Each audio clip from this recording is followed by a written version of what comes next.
Hey everyone, I just wanted to continue the conversation that I started yesterday. I've been getting so many questions about Younique and about my business and what I'm doing, and I just wanted to um, put this information together so you all could understand what's going on. Um, so yesterday I talked a little bit about why I got involved in Younique and what I've learned about the company since then, and why I'm excited to be involved on more of a practical level. I want to talk to you a little bit today about the personal effect it's had on my life. I'm going to talk to you a little bit about how it's changed the way I feel about myself, um, and what I think it is that is behind that. Okay, so I'm going to go back a little ways. I'm going to talk a little bit about things about myself that many of you are possibly aware of, and many of you will not know. Obviously, if you don't know me at all, you won't know any of this. But just really quickly, I'll tell you about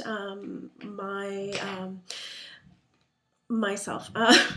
It's kind of strange. I don't mind talking about this, but at the same time, you'll understand why it's also kind of strange to talk about this as publicly as I am.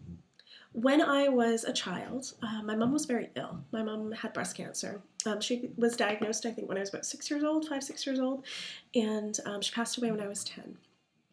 She had breast cancer, and there were points during her illness in which she was in the hospital for like 4 to 6 weeks at a time, and of course she was not able to care for my brother and I, so we had nannies, and we had nannies that didn't necessarily treat us very nicely. One in particular was, I wasn't. I don't know about my brother. My brother was probably way easier than I was, but I was not an easy child. Of course, I was dealing with, I was afraid, I'm sure, for my mother. But anyway, during that period, I started to cope with things in a very, very unhealthy way. And I actually started I had disordered eating. I can't say I had an eating disorder. It certainly wouldn't have been labeled back then as an eating disorder, but I had disordered eating. I would eat absurd amounts of food for a tiny, tiny little 7, 8-year-old girl. And I was teeny tiny. Like, I know Maya's tall, but I was half her size. I was really little. And yeah, I would make myself ill because I was eating so much. And I don't know why I did that. I don't know what brought me to do that, but it started a really destructive path for me. And then, of course, when my mom passed away, soon after my dad remarried, there were new kids in our house, new family was sort of formed, and there were different situations that really led to and sort of reaffirmed my belief that I was disgusting, that I was a gross, fat little pig, and I was horrible, and I was horrendous and ugly, and I grew up with no self-esteem at all. I went into university, no self-esteem, depression, feeling completely misunderstood, feeling like no one ever heard my voice, and my self-esteem and my belief in myself was nothing. There were points that that I had suicidal thoughts. It was really scary when I look back. So anyway, moving on from that, talk a little bit more recently. My daughter was born 7 years ago this summer. Now, it was about 7 years ago now, May, June, that the relationship I was in, it was clear that it was completely broken down and over. I became a single mom when my daughter was born. So now, of course, that was tremendously difficult. My pregnancy was beyond stressful. And now I know, looking back, I mean, it's good. It's really good. And we're in a good place, and certainly the best thing that could have ever happened. However, after my pregnancy, I didn't see that. I did make a good decision in moving my daughter and I across the country to where I live now, 4,000 kilometers across the country to French Canada. And I live in Quebec City and have since then. So, however, After my daughter was born, I dealt with postpartum depression. And of course, I was very isolated in Quebec City, not knowing very many people. Winter kept me in the house because there was a lot of snow and I didn't have a vehicle, and a little snowball effect there. Nobody saw that postpartum depression until it was quite late. And shortly after that, I returned to work. So I went to a job that was great, and I really enjoyed my time there. I was there nearly 5 years. Partway through that time, however, I did start to deal with anxiety and panic attacks, and as that job sort of speeded up, and I got promoted a couple times, and it was a lot for me. And eventually I left that job and I started a new job at a company I was really, really hopeful would be an improvement. Turns out that the management style in that company was, to say the least, incredibly unhealthy for me. It was emotionally and mentally, it was probably the worst place I could have put myself. But finally in that, it drove me kind of to rock bottom, to be honest.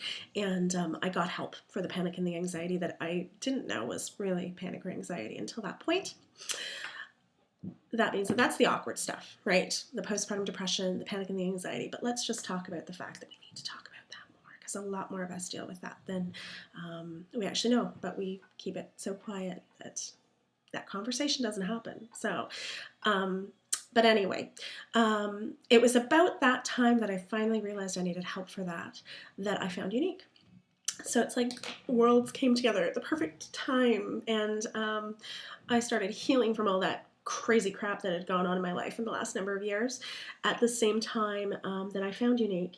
And what Younique did, and going back to the mission that Younique has, is it uplifted me, it empowered me, it validated me, quite simply.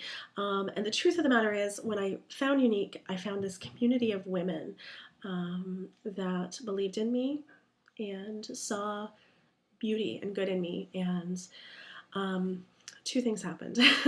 And these are the two things that make me so excited about Younique, and this is why I wanted to share this with you. First of all,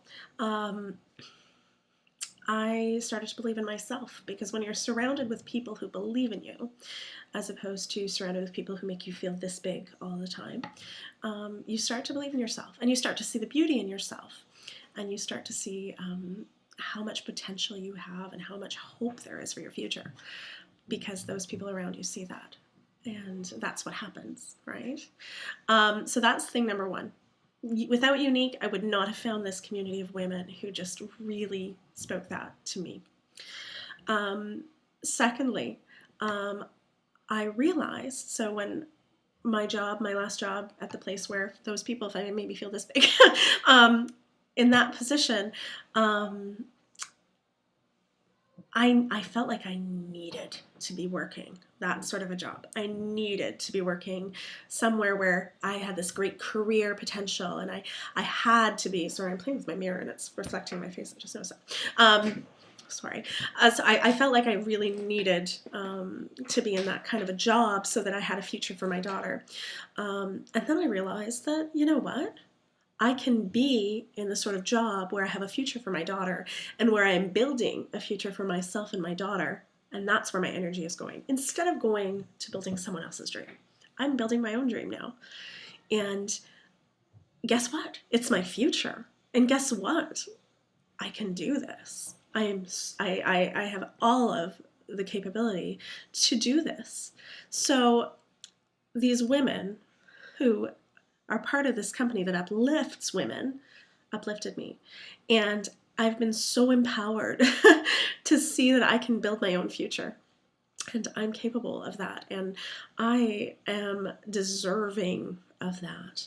And so that is why I'm so excited to talk about this. And that is why Younique has been such a game changer for me, because it's just come into my life at the perfect time. And the mission that the company respects and puts forward of uplifting, empowering, and validating women is one that all of the Younique presenters that I meet also strive for.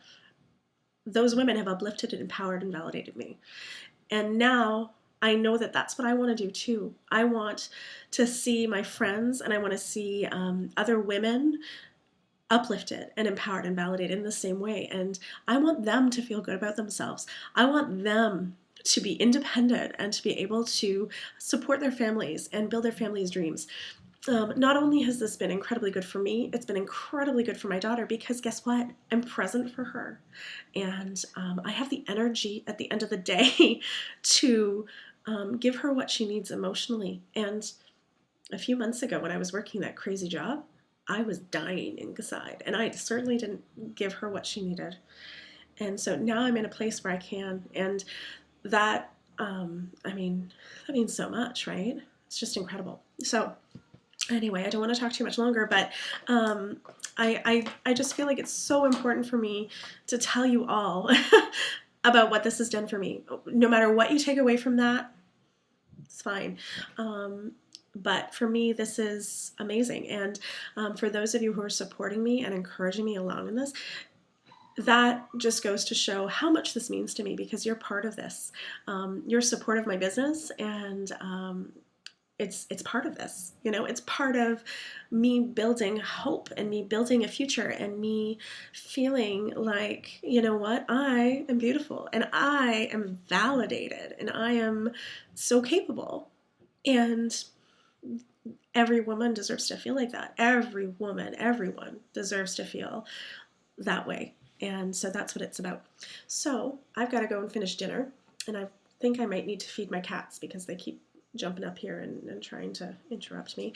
But I'd love to talk to you if this is something that just strikes a chord, or if you're curious and you have other questions. I would love to chat with you more. So anyway, hope everyone's had a lovely day. I hope it's as beautiful where you are as it is here. Quebec it feels like summer. It's so gorgeous. I love this time of year. It's just so fresh when it starts getting warm like this, and just makes you feel so good. Anyway, we'll talk to you all later. Have a lovely Thursday evening.